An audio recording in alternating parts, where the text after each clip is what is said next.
This Family Life News podcast is made possible by the support of listeners like you.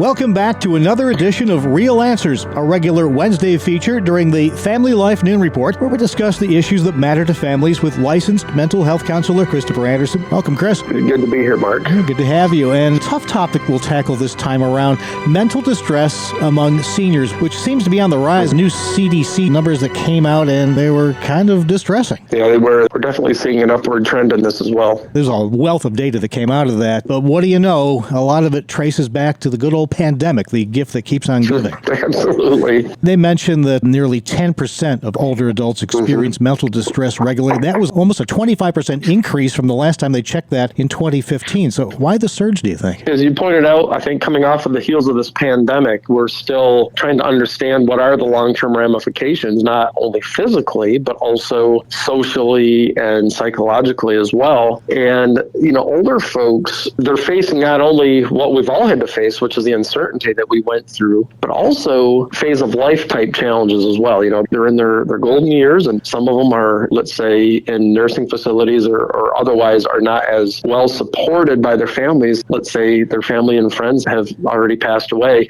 They've got special challenges that other younger folks don't have at this stage of life that we have to be very mindful to deal with. I just came off a mission trip down in Honduras, and one thing I did notice there that you don't see as much here now is extended families being together. Yes. And seniors benefiting from that, and families benefiting from those seniors as well. The days of the Waltons in America are long gone, it seems. It is. You've described something that was very important.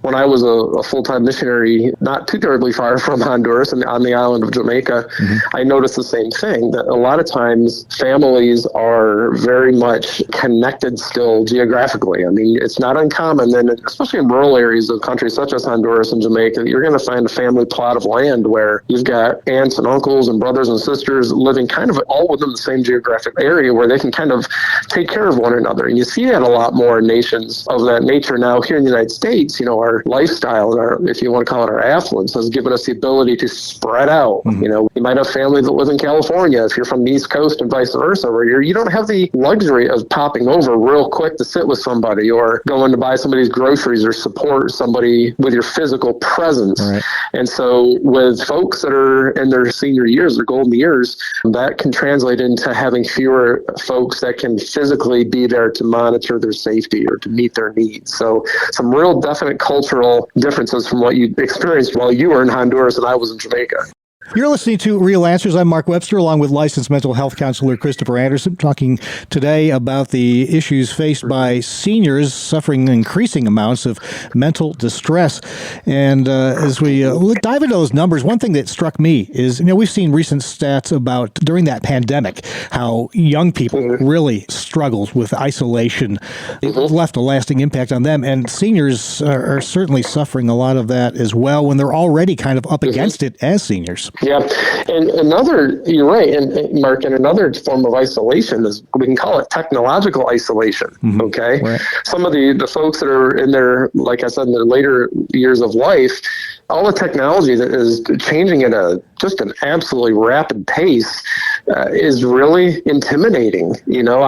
Some folks might have a much easier time staying connected through electronics, but sometimes the folks that are, like I said, they're, senior citizens aren't necessarily as well versed in how to use all this stuff. Left in the dust, left behind. Left in the dust, absolutely. And you know what? I think, too, this is where churches have historically and need to once again make sure they're on their game at meeting the needs of folks that are not able to get to services or participate in other activities, especially if their families live far away.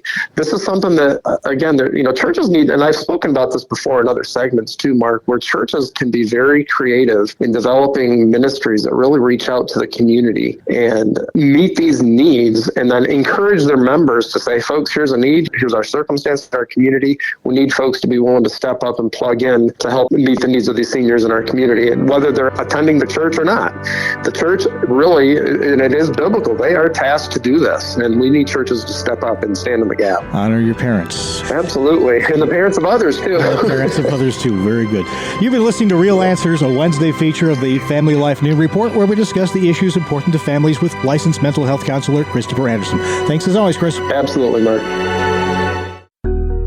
Thank you for listening to this Family Life News podcast. If you've been encouraged by what you've heard, please share it with others and click the subscribe button to automatically receive future episodes. Family Life is a listener-supported ministry. Podcasts like this are made possible by your financial partnership. Find out more at familylife.org.